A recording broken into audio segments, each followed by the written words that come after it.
রে খ্রিস্টান পাদ্রী, আমার প্রশ্নটা হলো, তোমরা যেই স্বর্গে যাইতে চাও, যেই জান্নাতে যাইতে চাও, আরে খ্রিস্টান পাদ্রী বলো তো দেখি, ওই জান্নাতের দরজায় কোন কালিমা লেখা আছে? যেই মুহূর্তে খ্রিস্টান পাদ্রী এই প্রশ্ন শুনেছে, অবাক হয়ে গেছে, জবান বন্ধ হয়ে গেছে, কথা বলে না। উপস্থিত শ্রোতা ডাক দিয়া বলে, রে খ্রিস্টান আলেম, তুমি বাইজিদকে এতগুলা প্রশ্ন করলা, সবগুলা প্রশ্নের সঠিক জবাব দিয়েছে। বাইজিদ কিন্তু তোমাকে মাত্র একটা প্রশ্ন করেছে। তুমি কি পারো না এই মুহূর্তে বাইজিদের একটা প্রশ্নের জবাব দিতে? খ্রিস্টান পাদ্রী ডাক দিয়া বলে, ওরে ভক্তরা শোনো, বাইজিদ যে প্রশ্ন করেছে, প্রশ্নের জবাব আমার জানা আছে, তবে আমার অন্তরে ভয় হয়, আমি যদি এই মুহূর্তে সঠিক জবাবটা দেই, তোমরা যদি আমার উপরে আক্রমণ করো, ও অত্যাচার করো। উপস্থিত জনতা ডাক দিয়া বলে, না, আপনার উপরে আক্রমণ করা হবে না, অত্যাচার করা হবে না। ও অতীতে যেইভাবে আপনার কথা মেনেছি, আজকেও মানবো। এমনিতেই খ্রিস্টান পাদ্রী ডাক দিয়া বলে, রে আল্লাহর ওলি বাইজিদ মুস্তাফি, জান্নাতের প্রত্যেকটা দরজায় লেখা আছে, লা ইলাহা ইল্লাল্লাহু মুহাম্মাদুর রাসূলুল্লাহ। এমনিতেই আল্লাহর ওলি বাইজিদ মুস্তাফি ডাক দিয়া বলেন, ওরে খ্রিস্টান পাদ্রী, জান্নাতের গেইটে যদি আখিরি পয়গম্বরের নাম থাকে, মুহাম্মাদুর রাসূলুল্লাহর নাম থাকে, তাহলে তোমরা কেন আখিরি পয়গম্বরকে মানো না, আখিরি পয়গম্বরের অনুসরণ করো না, আখিরি পয়গম্বরের আনুগত্য করো না? রে খ্রিস্টান পাদ্রী, আমি তোমাদেরকে দাওয়াত দিতেছি, তোমরা এই মুহূর্তে কালিমা পড়ে মুসলমান হয়ে যাও। ভাইরা আবার যেই মুহূর্তে বাইজিদ মুস্তাফি কালিমার দাওয়াত দিয়েছে, এমনিতেই খ্রিস্টান পাদ্রী তার উপস্থিত জনতা সহ হাজার হাজার মানুষ নিয়ে বাইজিদের হাতে কালিমা পড়ে মুসলমান হয়ে গেছে। মান আমিলা সালিহাম মিন যাকারিন আও উনসা ওয়া হুয়া মুমিন ফালানুহয়িয়ান্নাহু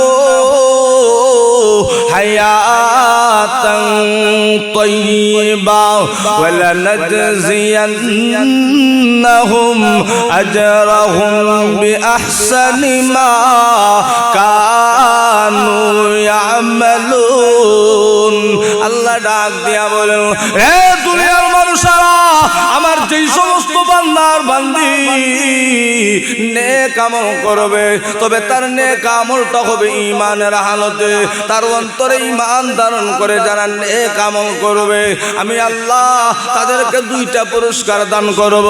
প্রথম নম্বর পুরস্কার হলো হায়াতান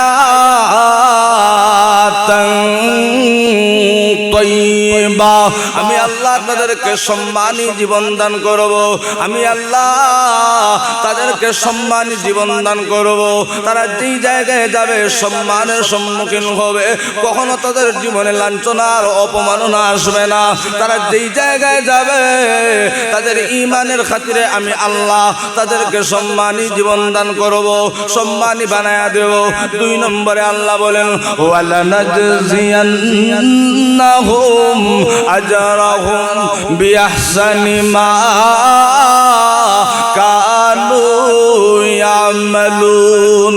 আল্লাহ বলেন, ও দুনিয়ার মানুষেরা, তারা যে নেক আমল করবে, তাদের নেক আমলের চাইতেও আমি আল্লাহ তাদেরকে উত্তম পুরস্কার দান করব, উত্তম প্রতিদান দান করব। মুফাসসিরিনে কেরামগণ বলেন, আল্লাহর বান্দাকে মহান আল্লাহ তার নেক আমলের চাইতে উত্তম যেই পুরস্কারটা দান করবেন, সেটা হলো মহান আল্লাহ তাদেরকে জান্নাতুল ফেরদাউসের মালিক বানাইয়া দিবেন। এজন্যই আল্লাহ অন্য আয়াতে বলেন, ইন্নাল্লাযীনা আমানু ওয়া আমিলুস সালিহাত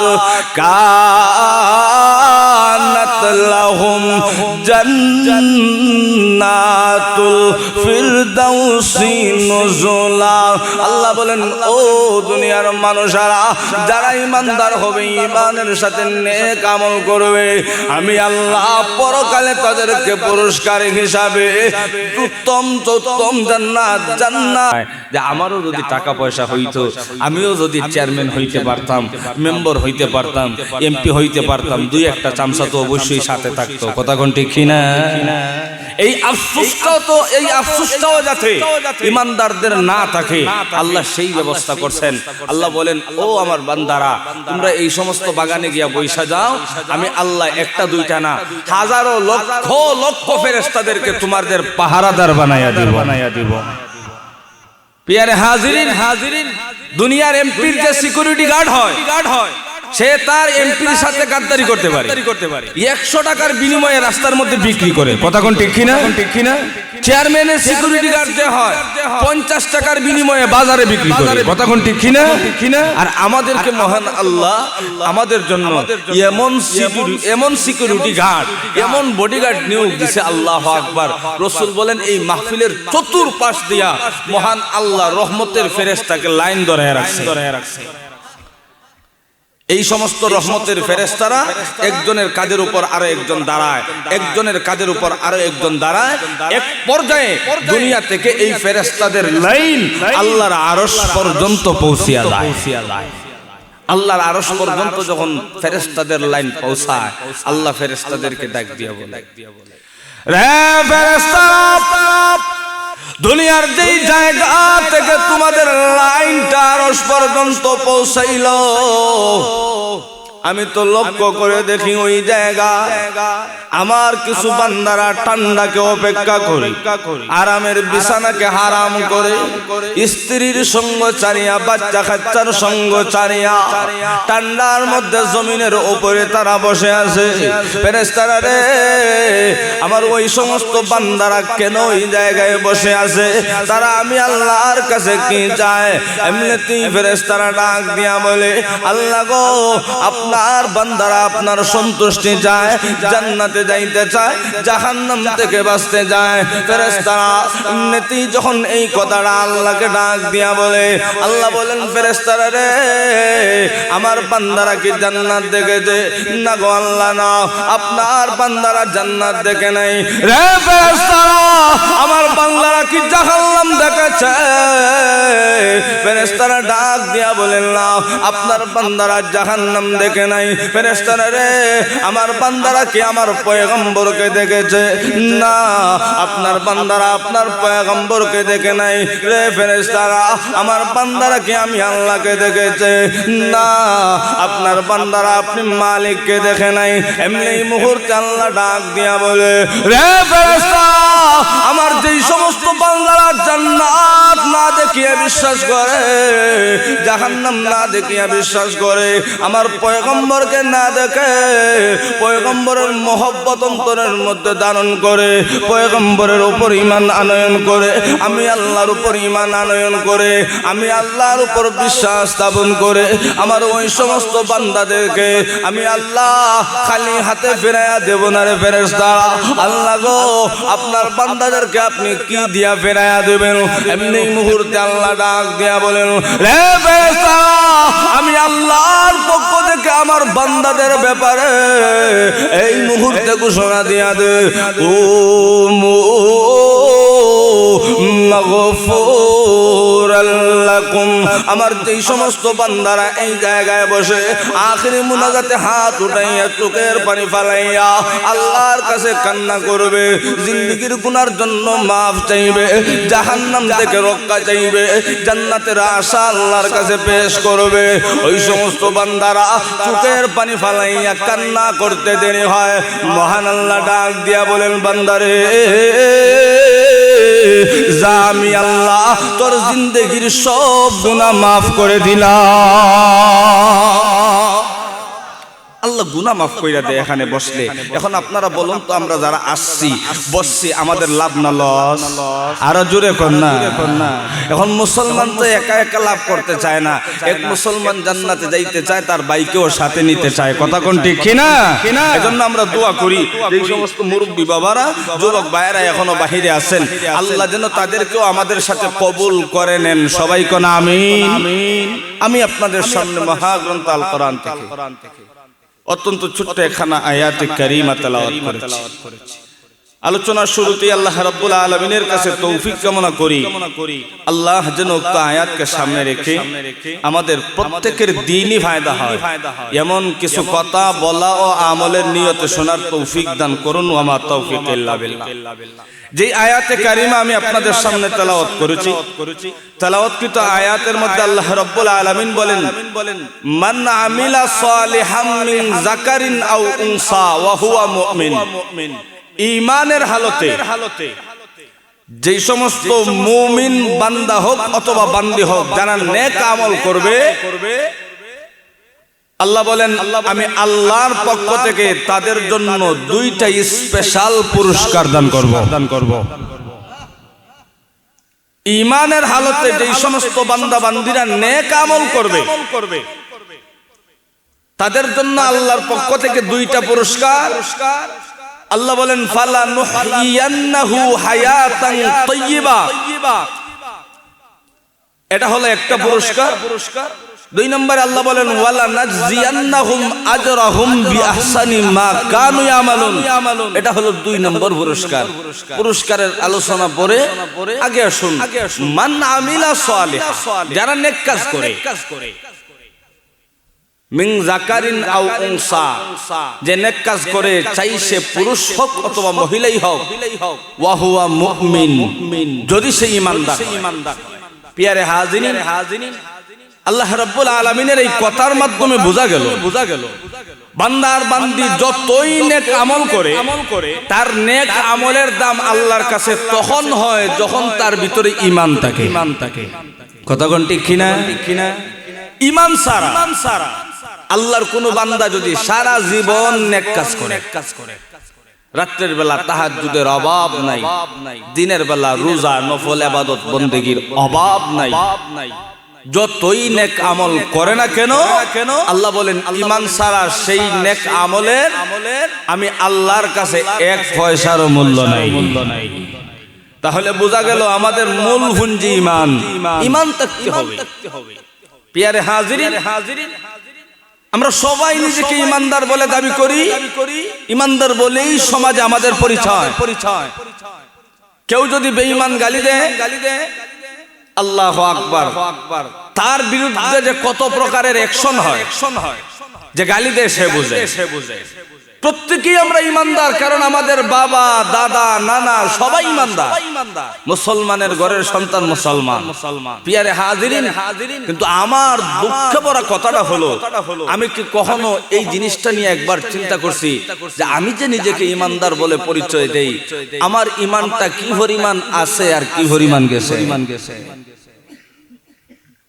সকাল হতে না হতেই তার জবান থেকে যদি মিথ্যা কথা বাহির না হয়, তার সকালবেলার বারটা পর্যন্ত তার হজম হয় না।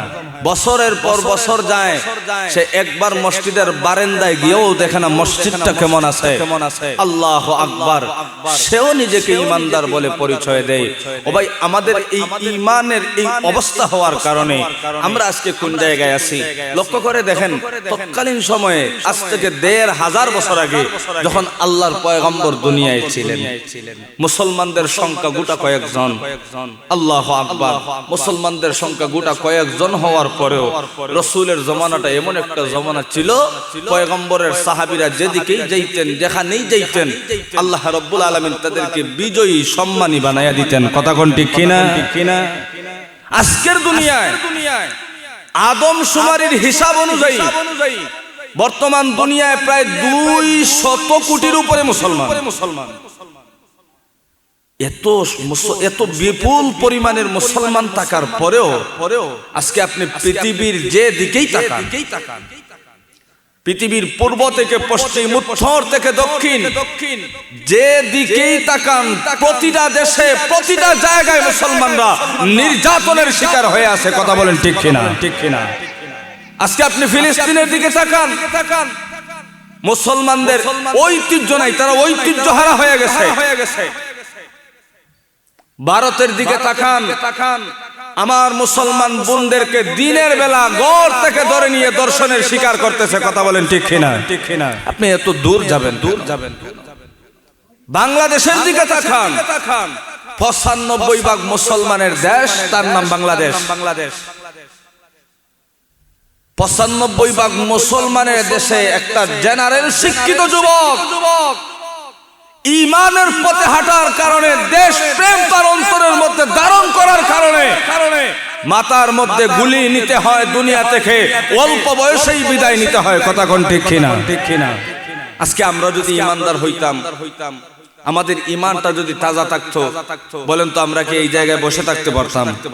সাহাবায়ে কেরামের জামানায় কাফির এক সাহাবীর উপরে আঘাত এনেছে, সমস্ত সাহাবায়ে কেরাম অগ্নির মতো তার প্রতিবাদ করা আরম্ভ করেছে। আজকে ভারতে মুসলমানদেরকে মারে, আমরা ঘরে বসে বসে আঙ্গুল চুষি, এটা তার রাষ্ট্রের বিষয়। ফিলিস্তিনি মুসলমানদেরকে মারে, আমরা ঘরে বসে বসে আঙ্গুল চুষি, এটা তার রাষ্ট্রের বিষয়। আমাদের মধ্যে কোনো প্রতিবাদ নাই, আমাদের অন্তরে কষ্ট লাগে না। অথচ আল্লাহর পয়গম্বর বলেন, মুসলমান আমেরিকায় হোক, লন্ডনে হোক আর বাংলাদেশে হোক, প্রত্যেকটা মুসলমান তার এক মুসলমান অপর মুসলমানের ভাই। কথা বলেন ঠিক কিনা? ঠিক কিনা? আমাদের মধ্যে রক্তের বন্ধন না থাকতে পারে, রাসূল বলেছেন আমাদের মধ্যে ঈমানের বন্ধন আছে। কথা বলেন ঠিক কিনা? ঠিক কিনা? সাহাবায়ে কেরাম নিজের রক্তের বন্ধন থেকেও ঈমানের বন্ধন গুরুত্ব দিতেন। বাস্তব নমুনা আল্লাহর পয়গম্বরের সাহাবী, নাম হযরত আবু যর গিফারী রাদিয়াল্লাহু তাআলা আনহু। মদিনা থেকে প্রায় 300 মাইল দূরের একজন যুবকের মদিনায় আসার পথে একটা দুর্ঘটনার শিকার হয়ে খলিফাতুল মুসলিমিন হযরত ওমর রাদিয়াল্লাহু তাআলা আনহুর রায় অনুপাতে ওই যুবকের মৃত্যুদণ্ড, ফাঁসির রায় হয়েছে। জিজ্ঞাসা করা হলো, ও যুবক, তোমার কি জীবনের শেষ কোনো খাহিশ ইচ্ছা আসেনি? থাকলে বলো। ওই ইমানদার যুবক ডাক দিয়া বলে, খলিফাতুল মুসলিমিন, আমার বাড়ি তো মদিনা থেকে 300 মাইল দূরে, ওই জায়গার একজন ইহুদি আমার কাছে কিছু টাকা পায়, যদি সুযোগ দেন আমি গিয়ে আদায় করে আসবো। এখন ফাঁসির রায় একটা যুবকের ব্যাপারে, এমতো অবস্থায় তার কাছ থেকে মুক্তিপণ না রেখে তো আর তাকে সুযোগ দেওয়া যায় না। খলিফাতুল মুসলিমিন ওমর বললেন, তোমার বদলা কাউকে এখানে দিয়া যাও আর তুমি গিয়ে ঋণ আদায় করে আসো। ওই যুবক ডাক দিয়া বলে, ও খলিফাতুল মুসলিমিন, মদিনায় তো আমার ভাই নাই, আত্মীয় স্বজন নাই, কেউ নাই, যদি থাকতো দিয়া যাইতাম। খলিফাতুল মুসলিমিন, যেহেতু আমার আত্মীয় স্বজন নাই, কেউ নাই আর সুযোগও নাই, তাহলে আমার ফাঁসির বিচার যেটা আছে সেটা আপনি আরম্ভ করে দেন। খলিফাতুল মুসলিমিন ওমর রাদিয়াল্লাহু তাআলা আনহু দাল্লাসকে আদেশ করলেন, তাকে নিয়ে যেন ফাঁসির কাস্টে উঠানো হয়। ঠিক ওই মুহূর্তে আল্লাহর পয়গম্বরের সাহাবী হযরত আবু যর গিফারী রাদিয়াল্লাহু তাআলা আনহু হযরত ওমর রাদিয়াল্লাহু তাআলা আনহুকে সম্বোধন করে বলেন, রে খলিফাতুল মুসলিমিন ওমর, ওই যুবকের মদিনায় কোনো আত্মীয় স্বজন নাই, রক্তের বন্ধনের কোনো মানুষ নাই। যদি থাকতো ভাইয়ের পরিবর্তে ভাই এই ফাঁসির রায়ের মধ্যে ঝুইলা থাকতো, সন্তানের পরিবর্তে বাবা এখানের মধ্যে হাজির হয়ে যেত। আরে খলিফাতুল মুসলিমিন ওমর, আমি আমার পয়গম্বরের জবান থেকে শুনেছি, মুসলমানদের রক্তের বন্ধন না থাকলেও ঈমানের বন্ধনটা রক্তের বন্ধনের চাইতে আরো দামি বন্ধন। ও খলিফাতুল মুসলিমিন ওমর, ওই যুবককে বিদায় দিয়া দেন। ওই যুবক যদি না আসে, আমি আবু যর গিফারী ওই যুবকের পরিবর্তে ফাঁসির কাস্টের মধ্যে ঝুলব। আবু যর গিফারী বলেন, আরে বিদায় দেন, আমি ওর পরিবর্তে ফাঁসির কাস্টে ঝুলবো যদি ওই যুবক না আসে। খলিফাতুল মুসলিমিন ওমর ওই যুবককে দিয়া দিলেন। সীমিত সময়ের জন্য সীমিত সময় পার হয়ে গেছে। শুক্রবার দিন ওই যুবক আসার কথা, জুমার নামাজ শেষ হয়ে গেছে, কিন্তু ওই যুবক এখনো বিচারের কাঠগড়ায় হাজির হয় নাই। মক্কার মধ্যে রুল, মদিনার মধ্যে রুল পড়ে গেছে। আরে ওই যুবক আসলো না। নবীর সাহাবী হযরত আবু যর গফারি, নিরপরাধ সাহাবী, আজকে ফাঁসির কাস্টে ঝুলবে। মক্কার মদিনার মধ্যে কান্নার রুল পড়ে গেছে। হযরত আবু যর গফারি রাদিয়াল্লাহু তাআলা আনহু সাহাবায়ে কেরামকে ডাক দিয়া বলে, রে সাহাবীরা, তোমরা কান্না করো না, আমার আজকে সৌভাগ্যের দিন হাজির হয়েছে। আমি নবীর জবান থেকে শুনেছি, কাল হাসরের ময়দানে আল্লাহর পয়গম্বর এক একটা উম্মতের জন্য গলা কাটা মুরগির গায়ে দৌড়াইতে থাকবে। পয়গম্বর হঠাৎ দেখা যাবে মাকামে মাহমুদে বসে আছে, আবার দেখা যাবে পয়গম্বর ফুলসিরাতে চইলা গেছে, আবার মিজানের পাল্লায় দাঁড়িয়ে থাকবে। আল্লাহর পয়গম্বর হাসরের ময়দানে তার একটা উম্মতের জন্য এইভাবে দৌড়াদৌড়ি করবে। ওই পয়গম্বরের একটা উম্মতের জন্য আমি আমার জীবনটাকে বিসর্জন দিতে পেরেছি, এটা হলো আমার সৌভাগ্য। সাহাবারা রে, তোমরা কান্না করো না, মন ঘাবড়ায় না। এমনি মুহূর্তে লক্ষ্য করে দেখা যায় মদিনার মরুভূমির দিক দিয়ে একটা উট, একটা ঘোড়া অত্যন্ত দ্রুত গতিতে মদিনার ভিতরে প্রবেশ করতেছে। উমর রাদিয়াল্লাহু তাআলা আনহু বলেন, দাল্লাস একটু অপেক্ষা করো, কে জানি ওই দিক থেকে দৌড়ায় আসতেছে। এমনিতেই অল্প কিছুক্ষণ অপেক্ষা করার পরে লক্ষ্য করে দেখা যায় ওই যে আসামি যুবকটা উমরের দরবারে হাজির হয়ে গেছে। উমরকে ডাক দিয়া বলে, রে খলিফাতুল মুসলিমিন, উমর আমার বিলম্ব হয়ে গেছে, আমার ভাইকে ফাঁসির কাষ্ঠ থেকে নামান, আমাকে ফাঁসির কাষ্ঠের মধ্যে ঝোলান। আল্লাহু আকবার। কিতাবের মধ্যে আছে ওই যুবককে যখন ফাঁসির কাষ্ঠে ওঠানো হয়, ওই যুবকের উপরে যে অপরাধটা ছিল, যারা অপরাধ দায়ের করেছিল, এমনিতেই ওই দুই যুবক খলিফাতুল মুসলিমিনকে ডাক দিয়া বলে, উমর রে, যে মানুষটা তার গলায় ফাঁসির রায় উঠিয়ে নেওয়ার জন্য 300 মাইল পাড়ি দিয়ে মদিনায় আসতে পারে, ওই মানুষটা কখনোই ইচ্ছা করে অপরাধ করতে পারে না, আমার বাবাকে মারতে পারে না।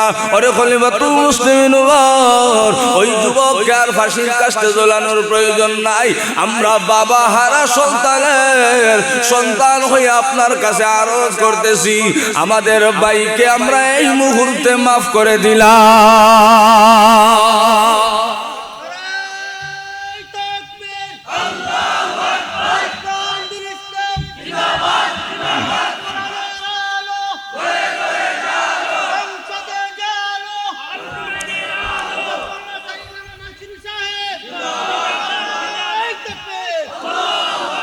প্রিয় হাজিরিন, তাহলে আবু যর গফারি রাদিয়াল্লাহু তাআলা আনহুর এই উক্তি থেকে বোঝা যায় আমাদের রক্তের বন্ধনের চাইতো ঈমানের বন্ধনটা আরো মজবুত। কথা বলেন ঠিক কিনা?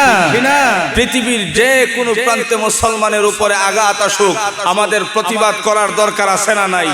কে কে প্রতিবাদ করবেন একটু হাত উঠায় আল্লাহরে দেখান। আল্লাহ কবুল করুন, সবাই বলেন আমিন। হাত নামান। প্রিয় হাজিরিন, তো যেই কথা বলতেছিলাম যে ঈমান মজবুত করা লাগবে, ঈমানের পিছনে মেহনত করা লাগবে। আজকেও যদি আমরা সাহাবায়ে কেরামের মতো ঈমানকে মজবুত করতে পারি, সাহাবায়ে কেরামের মতো ঈমানের পিছনে মেহনত করতে পারি, বিশ্বাস করেন আল্লাহর কসম, সাহাবায়ে কেরাম যেদিকে চোখ উঠায়া তাকাইছে ওইদিকে কাফির বেঈমানেরা তাকানোর মতো সাহস করতে পারে নাই। আমাদের ঈমানটাকেও যদি সাহাবায়ে কেরামের মতো, শাহজালালের মতো, শাহ পরানের মতো, শাহ মাখদুমের মতো ঈমান বানাইতে পারি, আমরাও চোখ উঠায় যেদিকে তাকাইব, নাস্তিক বেঈমানেরা ওইদিকে তাকানোরও সাহস পাবে না। কথা বলেন ঠিক কিনা? এজন্য ঈমানের পিছনে মেহনত করা লাগবে। আল্লাহু আকবার। লক্ষ্য করে দেখেন খলিফাতুল মুসলিমিন হযরত উমর রাদিয়াল্লাহু তাআলা আনহু ঈমান কি মজবুত ঈমান ছিল। আল্লাহ তো বলেই দিয়েছেন, যাদের ঈমান মজবুত থাকবে তাদের অন্তরে কোনো কিছুর ভয় থাকবে না, দুনিয়ার সমস্ত সৃষ্টি জগৎ তাকে ভয় করবে। রোম থেকে একবার একজন দূত পাঠাইয়া দেওয়া হয়েছে খলিফাতুল মুসলিমিন হযরত উমরের দরবারে। পাঠানোর কারণ হলো হযরত উমর রাদিয়াল্লাহু তাআলা এমন একজন সাহাবী যার নাম শুনলে পারস্য সম্রাটের প্রধান যিনি তার শরীরে কম্পন আরম্ভ হইয়া রোম সম্রাট যে আছে তার শরীরের মধ্যে কম্পন শুরু হইয়া যায়। রোম সম্রাট তার একজন দূত পাঠাইয়া দিছে ওই জিনিসটা দেখার জন্য যে উমরের কাছে এমন কি অস্ত্র আছে যে উমরের নাম শুনলেই আমার শরীরের মধ্যে কম্পন আরম্ভ হইয়া যায়। দূত আসছে খলিফাতুল মুসলিমিন হযরত উমর রাদিয়াল্লাহু তাআলা আনহুকে দেখার জন্য মদিনায় ঢোকার পরে মানে উমর কই থাকেন সেটা তো আর জানে না। সাহাবায়ে কেরামকে জিজ্ঞাসা করতেছে তোমাদের মুসলিম জাহানের খলিফা যিনি আছেন তিনি কই থাকেন? সাহাবায়ে কেরাম ডাক দিয়া বলেন ওই যে খেজুর গাছ দেখা যায়, খেজুরের বাগান, ওই বাগানে একটা গাছের নিচে খলিফাতুল মুসলিমিন হযরত উমর শুয়ে আছেন। জুড়ে কোন সুবহানাল্লাহ। বিশ্বাস করা যায় যার হাতের ইশারায় অর্ধ পৃথিবী পরিচালনা হয়, সেই মানুষটা বডিগার্ড ছাড়া, সিকিউরিটি গার্ড ছাড়া, কোন ধরনের অস্ত্র শস্ত্র ছাড়া একটা বাগানের খেজুর গাছের নিচে শুয়ে আছে। সাহাবায়ে কেরাম যখন এই কথা বলছে রোম সম্রাটের দূত এটা বিশ্বাস করতে চায় না। আরে এটা কেমনে হয়? সাধারণ রোমের একজন বাদশা, তার কিরাত প্রসাদ, কত ধরনের সোয়ারি, কত ধরনের বাহন, কত ধরনের অস্ত্র, কত ধরনের বডিগার্ড। আর উমর তো এমন একজন মানুষ যার হাতের ইশারায় অর্ধ পৃথিবী পরিচালনা হয়, সে গাছের নিচে শুয়ে থাকবে এটা তো হতে পারে না। ওই রাষ্ট্রদূত মনে মনে ভাবতেছে মনে হয় বিশ্রামের জন্য এই জায়গায় গেছে, অন্য জায়গায় হয়তো ভিআইপি বালাখানা থাকবে। ধীরে ধীরে ধীরে ধীরে হযরত উমর রাদিয়াল্লাহু তাআলা আনহু একেবারে নিকটবর্তী হয়ে গেছে। ওই দূত মনে মনে চিন্তা করে উমর রাদিয়াল্লাহু তাআলা আনহুকে দেখার পরে সে মনে মনে চিন্তা করতেছে হায় রে, উমর আজকে এই জায়গায় একা শুয়ে আছে, তাও ঘুমন্ত অবস্থায়। এখন আমি যদি উমরের দুনিয়া থেকে বিদায় করতে পারি তাহলে রোম সম্রাটের ভয় চলে যাবে, এর মানে রোম সম্রাট আমাকে বিরাট পুরস্কার দিবে। ওই দূত মনে মনে চিন্তা করে এই সুযোগে উমরকে দুনিয়া থেকে বিদায় করে দেব। গাছের নিচে একেবারে উমর রাদিয়াল্লাহু তাআলা আনহুর নিকটে চলে গেছে। উমর রাদিয়াল্লাহু তাআলা আশপাশে কোনো কিছু নাই। যেই মুহূর্তে তার অন্তরের ভিতরে এই কুমন্ত্রণা নিয়ে এসেছে যে উমরকে দুনিয়া থেকে বিদায় করবে, তার তলোয়ার যখন হাতের মধ্যে নিছে এমনিতেই তাকায়া দেখে উমর রাদিয়াল্লাহু তাআলা আনহুর আশপাশে একটা বাঘ ঘোরাঘুরি করে। চিল্লায়া কন্যা সুবহানাল্লাহ। সে তো অবাক হয়ে গেছে, এতক্ষণ দেখলাম কিছু নাই, এখন দেখি বাঘ, ব্যাপার কি? সে ফলো করতেছে যে বাঘটা যায় কোন দিকে। তাকায় দেখে উমর রাদিয়াল্লাহু তাআলা আনহু পিছন থেকে বাঘটা উমর রাদিয়াল্লাহু তাআলা আনহুর দিকে আসতেছে। সে মনে মনে চিন্তা করে বাঘ যেহেতু উমরের দিকে আসতেছে, যেই কাজটা আমার করার দরকার ছিল সেই কাজ তো বাঘই করবে, সুতরাং আমার আর আগানোর দরকার নাই। সে আর আগাইতেছে না, এক দুই পা পিছনের দিকে যাইতেছে। এক দুই পা পিছনের দিকে আগায়া তার মনে মনে চিন্তা হলো দেখি বাঘ কি করে। যখন আবার তাকাইছে এমনি তাকায় দেখে বাঘ উমরকে পাশ দিয়া তার দিকে অগ্রসর হইতেছে। এখন তো বয়ের মধ্যে পড়ছে হায়রে বাঘ তো দিকে আর উমরের দিকে না, বাঘ তো দিকে আমার দিকে, তাহলে বাঘের টার্গেট এখন আমি। সে চিন্তার মধ্যে পড়ছে উমর রে তো মারবে না, যেহেতু উমরকে পাস করে আসছে, এই মুহূর্তে আমাকে কে রক্ষা করবে? আল্লাহু আকবার। সে বাঁচাও বাঁচাও বলে চিৎকার করা আরম্ভ করছে। আর এই চিৎকারেই হযরত উমর রাদিয়াল্লাহু তাআলা ঘুম থেকে সজাগ হয়ে গেছেন। উমর রাদিয়াল্লাহু তাআলা চোখ খুলছেন, সজাগ হয়ে গেছেন। এমনিতেই ওই রোম সম্রাটের দূত তাকায় দেখে বাঘ আর নাই, উধাও হয়ে গেছে। জুড়ে কন্যা আল্লাহু আকবার। উমর রাদিয়াল্লাহু তাআলা আনহু বলেন ব্যাপার কি? তুমি চিৎকার করে কেন? তোমার পরিচয় কি? তুমি কোথায় থেকে এসেছো? সে আর বলে না। তার যে টার্গেট খারাপ ছিল এটা সে বলতেছে না। এমনিতেই বলে ও উমর, আমি রোম থেকে আসছি আপনাকে দেখার জন্য। তাহলে চিৎকার করলে কেন? সে বলে না এমনিতেই চিৎকার করছি। না, নিঃসন্দেহে কোনো কারণ আছে, এই জন্য চিৎকার করছো। কি কারণে চিৎকার করছো সেটা আগে বলো। এখন মনে মনে চিন্তা করলো যতই লুকাই কাজ হবে না, কথা তো বলানোই লাগবে। ডাক দিয়া কয়, ও ওমর, যখন আমি তোমার একা দেখলাম, মনে মনে আসলো রোম সম্রাটের কাছ থেকে বিরাট পুরস্কার গ্রহণ করব, তোমাকে হত্যা করার, শহীদ করার নিয়ত করেছিলাম। ও ওমর, কিন্তু শহীদ করব কিভাবে? যে মুহূর্তে নিয়তটা করছি এমনি তো বাঘ হাজির হয়ে গেছে। পিয়ারে হাজিরিন, উমর রাদিয়াল্লাহু তাআলা আনহুর ঈমান ও ঈমান, আপনার আমার ঈমান ও ঈমান। উমর একা একা অর্ধ পৃথিবীর বাদশা হইয়া খেজুর গাছের নিচে ঘুমায়, পাহারা দেয় বাঘ। আর আমরা রাস্তা দিয়া চলতেও ভয় পাই, কথা কোন ঠিক কিনা? পিয়ারে হাজিরিন, এজন্য আল্লাহ বলেন ওয়ালিমান খাফা মাকামা রাব্বিহি জান্নাতান। যারা আল্লাহকে ভয় করবে তাদের পুরস্কার হিসাবে মহান আল্লাহ ডাবল জান্নাত, দুইটা জান্নাতের ব্যবস্থা করছেন। মুফাসসিরিনে কেরাম বলেন শুধু জান্নাত না, যারা দুনিয়ায় থাকা অবস্থায় আল্লাহকে ভয় করবে তাদের অন্তরে মহান আল্লাহ সমস্ত সৃষ্টিজীবের ভয় ঢুকাইয়া দিবে। সমস্ত সৃষ্টিজীবের অন্তরে তাদের ভয় ঢুকাইয়া দিবে। যেইভাবে খলিফাতুল মুসলিমিন হযরত ওমর রাদিয়াল্লাহু তাআলা আনহুর অন্তরে আল্লাহর ভয় ছিল, কিন্তু সমস্ত সৃষ্টি জগৎ খলিফাতুল মুসলিমিন হযরত ওমরকে ভয় পাইতো। খলিফাতুল মুসলিমিন ওমরের ভিতরে আল্লাহর ভয় কি পরিমাণ ছিল লক্ষ্য করে দেখেন। খলিফা ওমর অর্ধ পৃথিবীর বাদশা, যেই মুহূর্তে ঈদের দিন হাজির হইতো। আজকে তো আপনার আমার সমাজে নেতৃত্ব যারা দেয় তাদেরকে যদি জায়নামাজে আগে দেওয়া হয়, আল্লাহু আকবার, পেন্টের অবস্থা খারাপ হয়ে যাবে, কথা কোন ঠিক কিনা? কিন্তু তখনকার সময়ে যিনি খলিফা হবেন তিনি কেন্দ্রীয় ঈদগাহে ঈদের নামাজ পড়ানো লাগবে। হযরত ওমর রাদিয়াল্লাহু তাআলা আনহু ঈদের নামাজে যাবেন, কিন্তু সময় পার হইয়া যায়, ওমর তো আর যায় না। জামাতের সময় হয়ে গেছে, উমর যাইতেছে না। সাহাবায়ে কেরাম অপেক্ষা করতে করতে উমর রাদিয়াল্লাহু তাআলা আনহুর বাড়িতে আসলেন যে খলিফা কেন আসেন না? আল্লাহু আকবার, আসছেন। খলিফা উমর রাদিয়াল্লাহু তাআলা আনহুর দরজার সামনে দাঁড়ায় দেখেন দরজা বন্ধ, কিন্তু ভিতর থেকে হাউ মাউ করে কান্নার আওয়াজ আসতেছে। জোরে কন্না সুবহানাল্লাহ। খলিফা উমর ঈদের দিন দরজা বন্ধ করে কান্না করতেছেন। সাহাবায়ে কেরাম খলিফাতুল মুসলিমিন হযরত ওমর রাদিয়াল্লাহু তাআলা আনহুকে ডাক দিয়া বলেন, রে খলিফাতুল মুসলিমিন ওমর, ঈদের জামাতে খুতবা দিবেন, ঈদের নামাজের ইমামতি করবেন, এই মুহূর্তে আপনি দরজা বন্ধ করে ভিতরে কেন কান্না করে?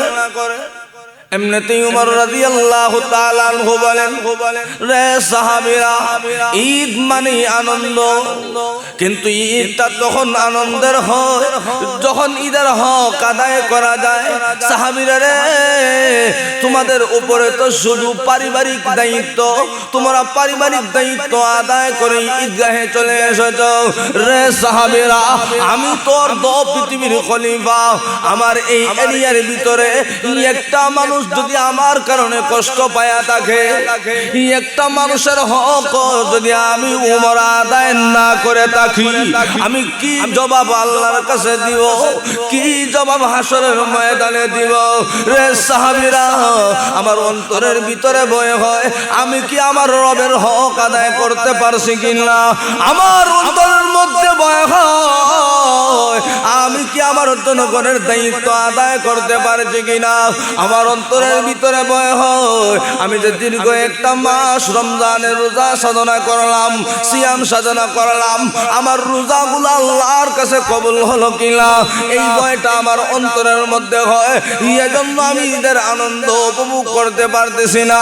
ভাইয়েরা আমার, শুধু তাই না, খলিফাতুল মুসলিমিন আমিন হযরত উমর ফারুক রাদিয়াল্লাহু তাআলা আনহুর অন্তরে আল্লাহর এত পরিমাণ ভয় ছিল, যার কারণে হযরত উমর আল্লাহকে ভয় করতেন। এই জন্য হযরত উমর এমন একজন সাহাবী হয়েছিলেন, এমন পাওয়ার হযরত উমরকে মহান আল্লাহ দান করেছিলেন। হযরত উমর মসজিদে নববী থেকে আওয়াজ করে, শব্দ করে, ওই আওয়াজটা মহান আল্লাহ 1200 মাইল দূর পর্যন্ত পৌঁছায়া দিয়েছে। মসজিদে নববীর মধ্যে হযরত উমর আওয়াজ করে 1200 মাইল আল্লাহ দূর পর্যন্ত পৌঁছায়া দেয়। শুধু তাই না, খলিফাতুল মুসলিমিন হযরত উমর মদিনার মধ্যে মরুভূমি হবে, হযরত উমর পা দিয়ে আঘাত করে, হযরত উমর পা দিয়ে আঘাত করে, এমনিতেই ভূমিকম্প বন্ধ হইয়া যায়। আল্লাহু আকবার। হযরত উমর এমন একজন সাহাবী, চিঠি লেখা শুকনা নদীতে হযরত উমর পাঠায়। হযরত উমরের চিঠির বরকতে মহান আল্লাহ শুকনা নদীতে পানির ব্যবস্থা করে দেয়। এজন্যই আল্লাহ বলেন, ও দুনিয়ার মানুষেরা আছে বাইতুল্লাহর চাইতেও দামি হইয়া যাবে। চিল্লায়ে কন্না সুবহানাল্লাহ, সুবহানাল্লাহ। যেই বাইতুল্লাহ মানুষ লক্ষ লক্ষ টাকা খরচ করে জিয়ারত করতে যায়, তওয়াফ করতে যায়, আল্লাহ বলেন তোমার ঈমান যদি খাঁটি হয়, আমি আল্লাহ তোমাকে বাইতুল্লাহর চাইতেও দামি বানাইয়া দেব। শুধু এখানেই শেষ না, তোমার ঈমান যদি খাঁটি হয়, তুমি যত জায়গায় যাইবা যুদ্ধ বিগ্রহ আঘাত প্রতিঘাতের প্রয়োজন হবে না। প্রত্যেকটা জায়গায় আমি তোমাকে সম্মানী বানাইয়া দিব। লক্ষ্য করে দেখেন, তৎকালীন সময়ের একজন বুজুর্গ নাম হযরত বাইজিদ বুস্তামি রহমাতুল্লাহ আলাইহি। হযরত বাইজিদ বুস্তামি রহমাতুল্লাহ আলাইহি দুনিয়ার এমন কোন মুসলমান নাই যে উনার নাম জানে না। ঈমান বড় মজবুত ছিল। একবার রাস্তা দিয়ে হাইটা যাইতেছেন, খ্রিস্টানদের একটা সভা চলে। বাইজিদ বুস্তামি রহমাতুল্লাহ আলাইহি মনে মনে চিন্তা করলেন, ওই সবাই ঢুকবেন, খ্রিস্টানরা কি আলোচনা করে তা শুনবেন। হযরত বাইজিদ বুস্তামি ঢুকছেন, ঢুকা মাত্রই খ্রিস্টান পাদ্রী, খ্রিস্টান আলিম যিনি বয়ান করতেছিলেন, আল্লাহর পক্ষ থেকে আল্লাহর হুকুমে ওই খ্রিস্টান আলিমের জবান বন্ধ হয়ে গেছে।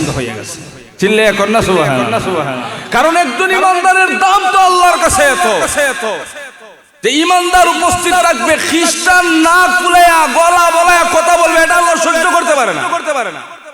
হযরত বাইজিদ বুস্তামি যেই মুহূর্তে ঢুকছে, এমনিতেই খ্রিস্টান পাদ্রীর জবান বন্ধ। টেনশনের মধ্যে হইয়া গেলেন, হায়রে খ্রিস্টান পাদ্রীর জবান বন্ধ হইয়া গেল। এর কারণ কি? হাজার হাজার শ্রোতা সামনে। আল্লাহু আকবার। খ্রিস্টান পাদ্রীর জবান যখন বন্ধ হইছে, তার বক্তবৃন্দরা ডাক দিয়া কয়, এত সুন্দর আলোচনা করতেছিলেন, জান্নাতের আলোচনা, স্বর্গের আলোচনা, আর হঠাৎ করে জবান বন্ধ হইয়া গেল, কারণটা কি? আল্লাহ জবান খুইলা দিলেন। এমনিতেই খ্রিস্টান পাদ্রী সে নিজ থেকেই বলতেছে যে আমার জবান বন্ধ হইয়া গেছে, আমার মন সাক্ষ্য দিতেছে এই মজলিসের ভিতরে উম্মতে মুহাম্মদী কেউ প্রবেশ করেছে। চিল্লায়ে কন্না সুবহানাল্লাহ। খ্রিস্টান পাদ্রী নিজেই বলতেছে যে আমার মন সাক্ষ্য দিতেছে এই বড় মজলিসে উম্মতে মুহাম্মদী কে প্রবেশ করেছে, যার কারণে আমার জবান বন্ধ হয়ে গেছে।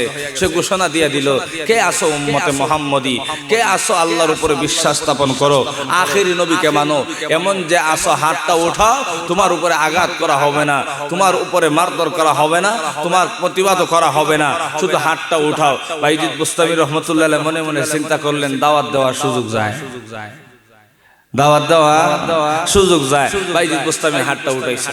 খ্রিস্টান পাদ্রী ডাক দিয়া কয়, এদিকে আসেন।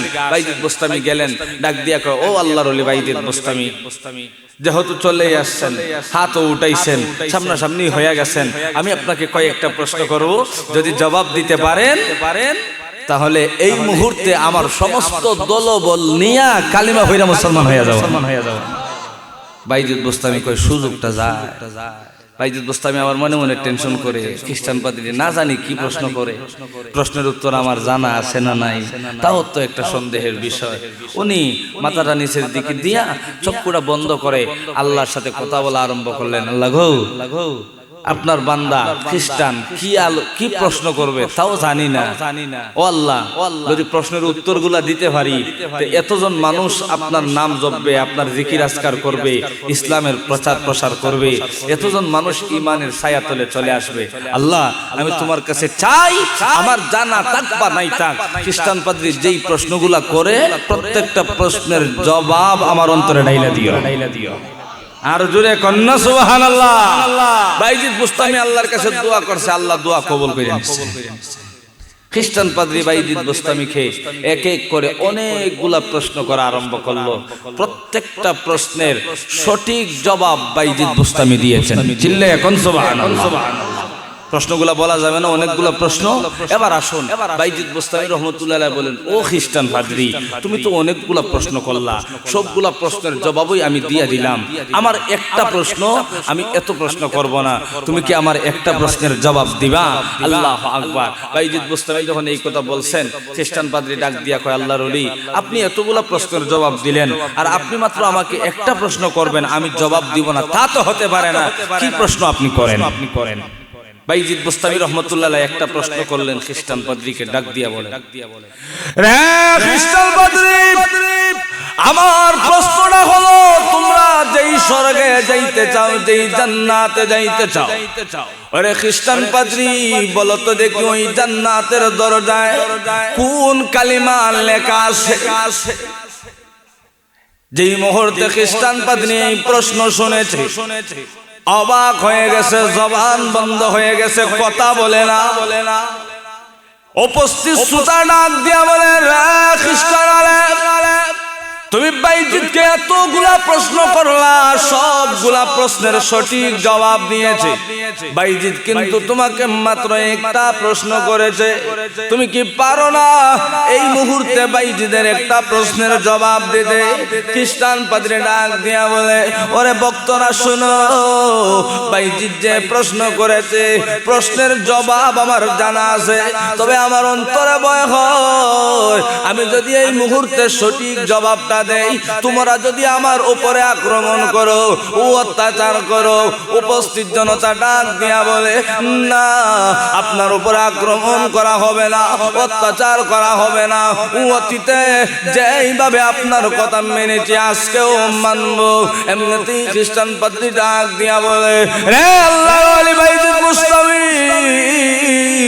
জান্নাতের প্রত্যেকটা দরজায় লেখা আছে, লা ইলাহা ইল্লাল্লাহু মুহাম্মাদুর রাসূলুল্লাহ।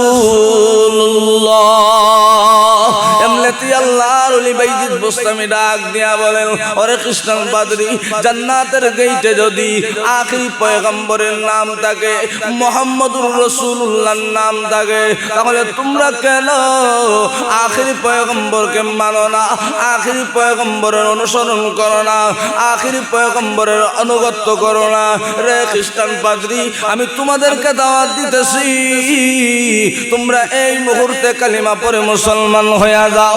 ভাইরা আবার যেই মুহূর্তে বাইজিদ বুস্তামি কালিমার দাওয়াত দিয়েছে, এমনিতেই খ্রিস্টান পাদ্রী তার উপস্থিত জনতা সহ হাজার হাজার মানুষ নিয়ে বাইজিদের হাতে কালিমা পড়ে মুসলমান হয়ে গেছে।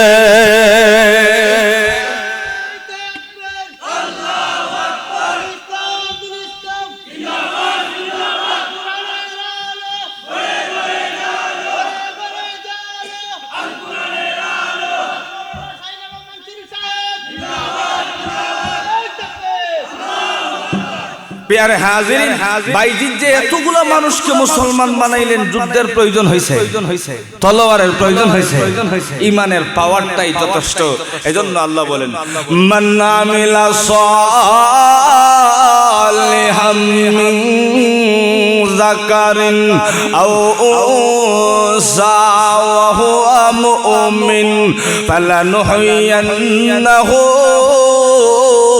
হায়াতান طيبا ولنجزينهم أجرهم بأحسن ما كانوا يعملون। আল্লাহ ডাক দিয়া বলেন, হে দুনিয়ার মানুষেরা, আমার যেই সমস্ত বান্দার বান্দি নেক আমল করবে, তবে তার নেক আমলটা হবে ঈমানের হালতে, তার অন্তরে ঈমান ধারণ করে যারা নেক আমল করবে, আমি আল্লাহ তাদেরকে দুইটা পুরস্কার দান করব। প্রথম নম্বর পুরস্কার হলো হায়াতান তাইয়্যিবা, আমি আল্লাহ তাদেরকে সম্মানী জীবন দান করব, আমি আল্লাহ তাদেরকে সম্মানী জীবন দান করব। তারা যেই জায়গায় যাবে সম্মানের সম্মুখীন হবে, কখনো তাদের জীবনে লাঞ্ছনা আর অপমাননা আসবে না। তারা যেই জায়গায় যাবে তাদের ঈমানের খাতিরে আমি আল্লাহ তাদেরকে সম্মানী জীবন দান করব, সম্মানী বানায়া দেব। 2 নম্বরে আল্লাহ বলেন ওয়ালানাজজিয়ান্নাহুম আজরাহুম বিআহসানি মা কানু ইয়ামালুন। আল্লাহ বলেন ও দুনিয়ার মানুষেরা, তারা যে নেক আমল করবে তাদের নেক আমলের চাইতেও আমি আল্লাহ তাদেরকে উত্তম পুরস্কার দান করব, উত্তম প্রতিদান দান করব। মুফাসসিরিনে কেরামগণ বলেন আল্লাহর বান্দাকে মহান আল্লাহ তার নেক আমলের চাইতে উত্তম যেই পুরস্কারটা দান করবেন সেটা হলো মহান আল্লাহ তাদেরকে জান্নাতুল ফেরদাউসের মালিক বানাইয়া দিবেন। এজন্যই আল্লাহ অন্য আয়াতে বলেন ইন্নাল্লাযীনা আমানু ওয়া আমিলুস সালিহাত কানাত লাহুম জান্নাতুল ফিরদাউসি নুজুলা। আল্লাহ বলেন ও দুনিয়ার মানুষেরা, যারা ঈমানদার হবে, ঈমানের সাথে নেক আমল করবে, আমি আল্লাহ পরকালে তাদেরকে পুরস্কার হিসাবে উত্তম জান্নাতুল ফেরদাউসের মালিক